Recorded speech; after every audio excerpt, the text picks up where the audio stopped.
코로나 바이러스로 인해서 모든 상황들이 점점 더 어려워지고 참담해지는 것을 보면서 제 마음속에는 충동이 올라옵니다. 하나님 앞에 하나님 어떻게 이럴 수가 있습니까? 이런 충동이 수시로 올라오는 것 같습니다. As we are watching, the whole world is becoming so miserable because of this coronavirus. I sense this compulsion to say, how can this be happening, God? 더군다나 교회에 모여서 예배드리는 일까지 이렇게 강압적으로 금지를 당하다니 참으로 원통하고 낙담까지 되는 상황입니다. To make it worse, we have been forbidden from gathering in our own church to worship. This is bitter and disappointing. 신앙의 자유가 보장된 이 자유 대한민국에서 정부의 행정명령에 의해서 하나님께 드리는 예배가 금지당하다니 어떻게 이런 일이 있을 수 있습니까? In this Republic of Korea, where our freedom to worship is supposed to be guaranteed, but now worshiping our God is forbidden by the government. How can this be? 그런 원성이 저절로 올라오지 않습니까? Don't you have that remorse? 전혀 예상하지 못했던 일이기 때문에 그 망연자실함이 더한 것 같습니다. I am so devastated by the situation, perhaps because I never expected this to happen in our country. 오늘 본문에도 이스라엘 군대가 아이성과의 전투에서 패배를 해서 정말로 망연자실한 낭만과 패배감에 쌓이게 된 그런 사건이 기록되어 있습니다. In the verses that we read today, the Bible talks about how the Israelite soldiers were so devastated in despair by the disgraceful defeat by the city of Ai. 바로 며칠 전에 난공불락의 여리고성을 무너뜨렸던 이스라엘 군대였습니다. Only a few days ago, the Israelites' army destroyed the infamous impregnable fortress Jericho, right? 이제는 태산이라도 무너뜨릴 만한 그런 기세였습니다. Their fighting spirit was big enough to tear down the highest mountain. 그리고 아이성은 2만 명 정도밖에 살고 있지 않은 조그만 도시였습니다. And I was a very small city with only 20,000 people there. 정탐꾼들이 먼저 가서 보고 병사 2-3천 명이면 충분하겠다고 해서 넉넉 잡고 3천 명을 보냈는데 무참하게 패배했습니다. The Israelites sent only 3,000 soldiers because their spies said 2,000 to 3,000 soldiers would be enough. But they were mercilessly defeated by them. 이스라엘의 군대는 완전히 다 사기가 떨어지고 낙담과 슬픔과 절망에 빠져버렸습니다. The Israelite soldiers' fighting spirits had died down, and they had fallen into a severe sadness, despair, and fear. 여호수아는 장로들과 함께 곧바로 땅에 엎드려서 티끌을 뒤집어쓰고 슬픔을 토하면서 하나님 앞에 원망하면서 매달렸습니다.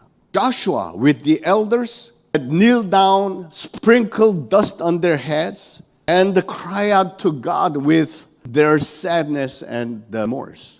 우리를 요단강을 건너게까지 해놓고 이제 와서 우리를 멸망시킬 작정이십니까? 이럴 바에는 차라리 요단 저편에서 그냥 살도록 내버려 두지 그러셨습니까? In verse 7, Joshua said, "Oh, sovereign Lord, why did you ever bring this people across the Jordan to deliver us into the hands of the Amorites, destroy us? If only we had been content to stay on the other side of the Jordan." 그러자 하나님께서 10절에 일어나라. 어찌하여 너 이렇게 엎드렸느냐 하시면서 13절에는 너는 일어나서 백성을 거룩하게 하여 이르기를 너희는 내일을 위하여 스스로 거룩하게 하라. 이렇게 말씀하십니다. God said in verse 10, "Stand up. What are you doing down on your face?" And in verse 13, "Go, consecrate the people. Tell them, consecrate yourselves in preparation for tomorrow." 오늘 제 마음에 특별히 정말 커다란 위로가 되는 말씀은 내일을 기다리라 하는 말씀입니다. 내일을 기다리라. What really consoles me is when God said, "Prepare for tomorrow." 내일을 기다리라. Prepare for tomorrow. 사랑하는 여러분, 혹시 여러분 중에 오늘 어떤 좌절에 빠져 있는 분이 계십니까? Dear beloved, is any of you in despair for any reason today? 육신의 질병이나 가정생활이나 또는 사업이나 직장에서 실패를 경험하고 낭만 가운데 빠져 있는 분이 계십니까? Is any of you fallen into despair with a sense of a failure because of any sickness, family, people, relationship, job, or business? 오늘 하나님께서 여호수아에게 주셨던 말씀, 일어나라. 어찌하여 이렇게 낙심좌절하며 엎드렸느냐? 내일을 기다려라. 이 말씀 앞에서 큰 힘을 얻어서 힘차게 일어나 승리하게 되시기를 축원을 드립니다.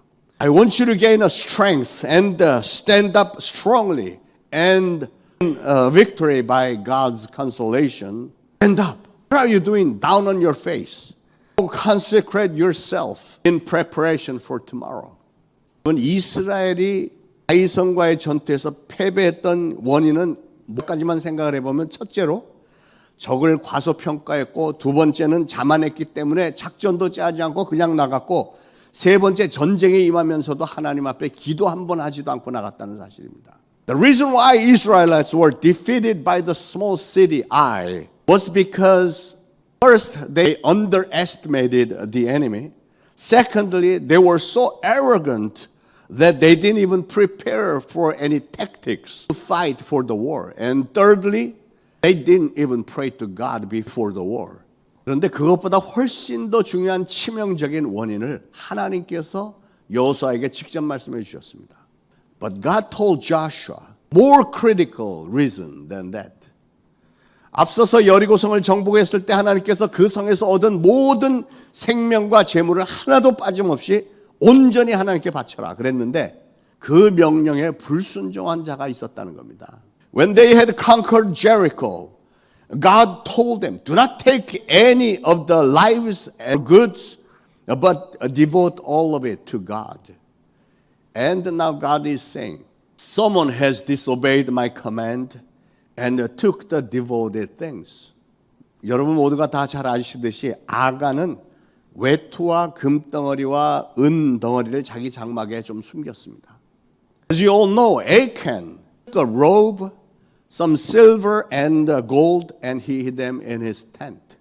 이 한 사람의 지극히 조그만 죄 때문에 나라가 전쟁에서 패배했고 수많은 군인들이 죽기까지 했습니다. Because of this small sin of this man, the country was defeated in the war, and many soldiers have even died. 그게 뭐 그렇게 대단한 죄인가? 오늘날 몇십억씩 해먹고도 아무렇지도 않은 사람들이 얼마나 많은데, 그렇게 생각할 수도 있을 것입니다. Some people may think, is this such a big sin? Don't you see today, many people embezzle several millions of dollars and they are still intact. 여러분, 액수가 중요한 게 아니고 하나님의 말씀에 대한 불순종이라는 것이 그렇게도 하나님을 진노하게 만든 겁니다. Regardless of the amount, disobedience against God's command was what made God rage. 여기까지가 이 사건에 대해서 대부분의 설교자들로 듣는 설명입니다. So far, this is basically what you usually hear from most preachers about this incident. 그런데 저는 아무리 봐도 그게 다일 수는 없다. 이런 생각을 떨칠 수가 없었습니다. However, I cannot help thinking that cannot be all. 불순종한 것은 사실이지만 기껏 외투 하나와 금과 은 조금 챙겼을 뿐인데, it is true that Achan disobeyed God. He only took one coat and some silver and some gold, perhaps only a few $1,000 worth. 그로 인해서 무고한 수많은 군사들이 죽고 국가적으로 그만 나라와 전쟁을 해서 참패를 당하는 부끄러움을 얻었고, 또 당사자 아간뿐만 아니라 무고한 그의 아들과 딸 그리고 모든 짐승들까지 한꺼번에 다 몰살을 당해야 했을 죄였는가 하는 거죠. Just because of that, so many soldiers have died and his nation was defeated in a small city. And not only him, but also his daughters and sons and all of his animals got executed.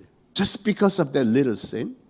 Doesn't make sense? 만약에 오늘날도 하나님께서 이런 방식으로 우리나라를 다스리신다면 우리나라의 고위공직자들 중에 과연 몇 명이나 살아남을 수 있을까요?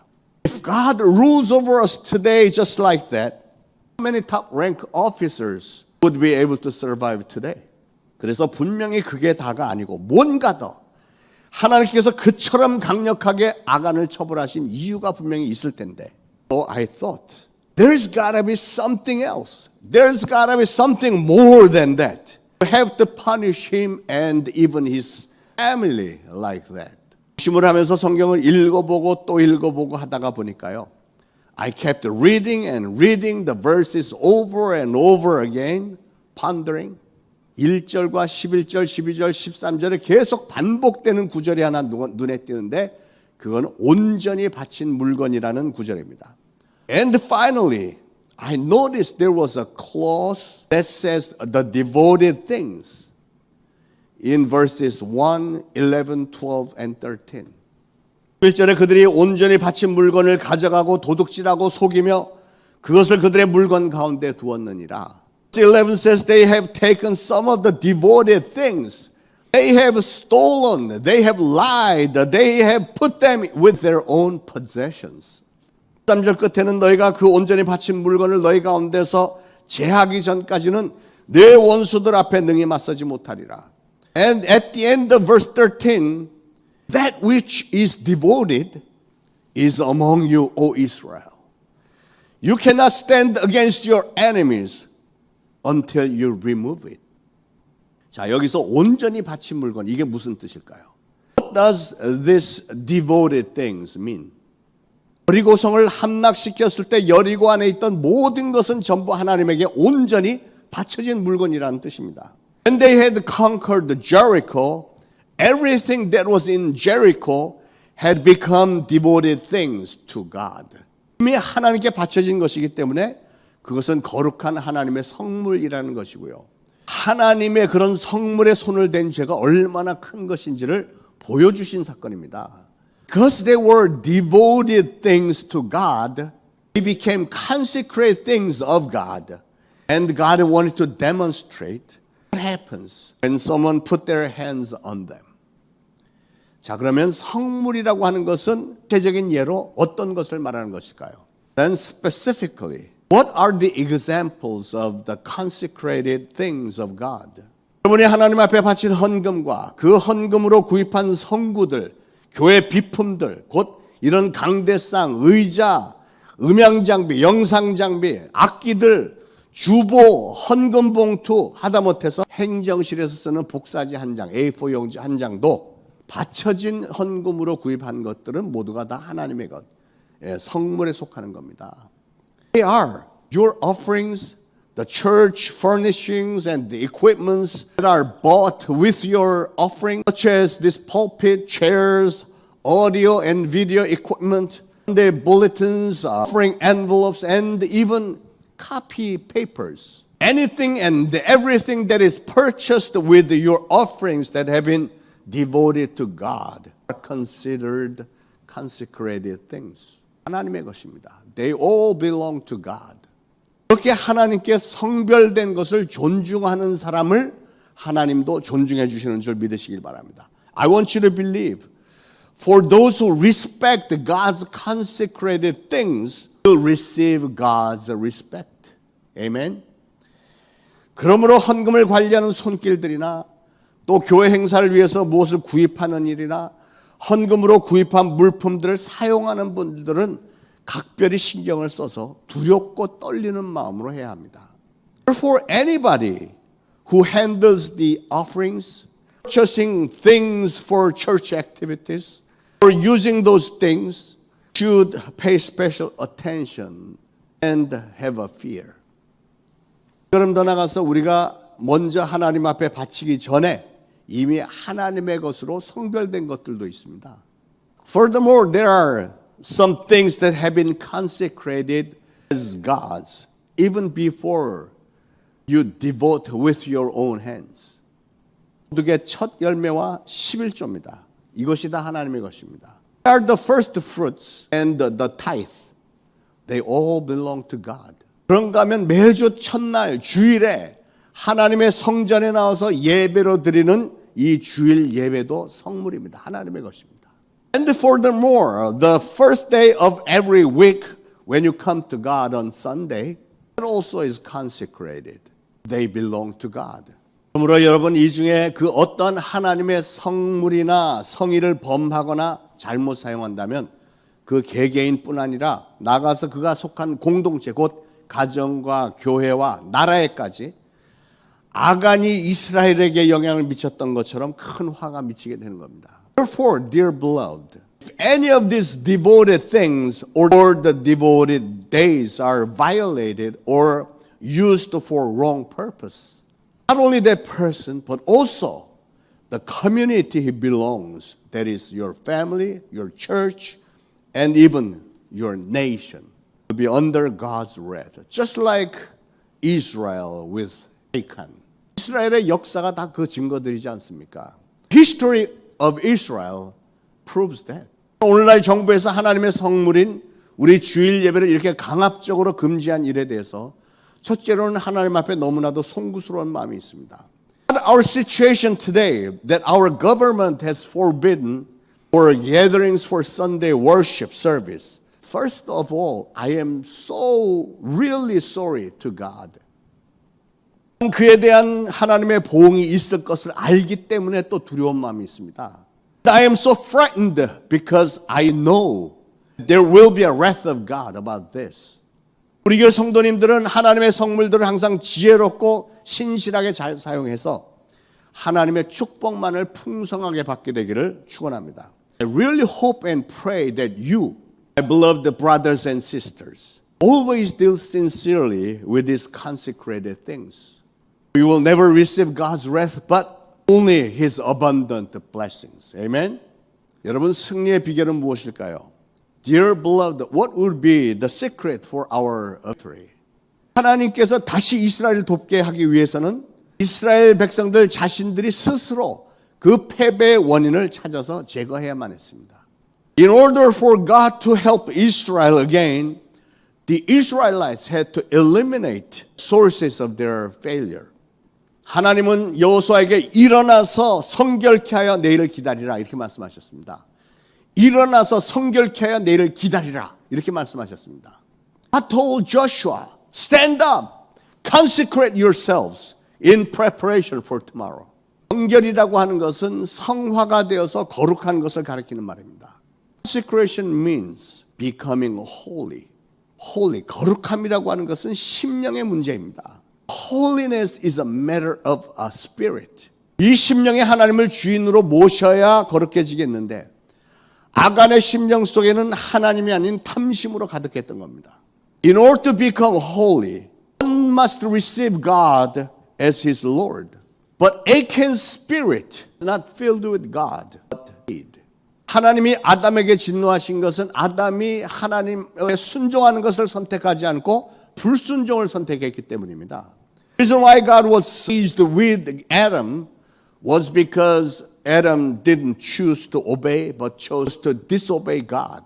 하나님이 아간에게 진노하신 것도 역시 그가 순종하지 않고 불순종을 선택했기 때문이고 한 걸음 더 나가서 아간은 하나님의 성물을 탐하는 불경건까지 범했기 때문입니다. The reason why God was so raged Achan was also because Achan didn't choose to obey but chose to disobey God. And one step further, he even chose to covet God's sacred things. 오늘 하나님께서 내일을 기다리라고 하신 말씀 속에서 우리는 중요한 세 가지 메시지를 듣습니다. God's command, prepare for tomorrow. I hear three important messages today. 하나님 먼저 일어나라 이렇게 명령하시면서 또한 성결하라 그리고 내일을 기다리라 이렇게 말씀하셨습니다. When God told Joshua, stand up, God also said, consecrate yourselves in preparation for tomorrow. 하나님께서 말씀하신 이 순서를 좀 보시길 바랍니다. I want you to pay attention. The sequence of this command of God. 일어나라, 성결하라, 내일을 기다리라. Stand up, consecrate yourselves, prepare for tomorrow. 하나님은 이스라엘 백성들을 선택을 해서 큰 일을 이루기를 원하셨는데 하나님이 쓰시는 일꾼이 되는 과정은 일어나서 성결한 상태를 만들어서 하나님의 때를 기다려야 된다는 겁니다. 이 세 가지의 과정을 다 쳐야 하는 것입니다. God always wanted to use the Israelites, and so God chose them, used them on important things. In order for a person to obey to God's command, He must go through each and every step of this tree. Stand up, consecrate yourself, and prepare for tomorrow. 그러므로 우리가 내일을 기다리는 것은 하나님의 언약이 이루어질 수 있는 그런 그릇을 만들어 놓고 하나님의 법도를 순종하면서 늘 순종하면서 지키면서 기다리는 겁니다. For preparing for tomorrow means making yourself a vessel where God's covenant can be made within you. Obey and observe God's command until the day comes. 여러분, 여러분의 내일이 하나님의 언약이 성취되는 날이 되기 위해서는 여러분의 모든 탐심을 다 버리고 하나님의 말씀 앞에 전적으로 순종하면서 여러분의 삶을 성결한 그릇으로 만들어야 한다고 하나님이 오늘 말씀하십니다. Dear beloved, God is saying, in order for your tomorrow can become the day when God's covenant comes true. You must discard your covet and greed, obey God's words wholeheartedly, and make your life a consecrated vessel. 여러분 모두가 다 내일의 축복을 받아 담을 수 있는 성결한 그릇들이 되기를 축원합니다.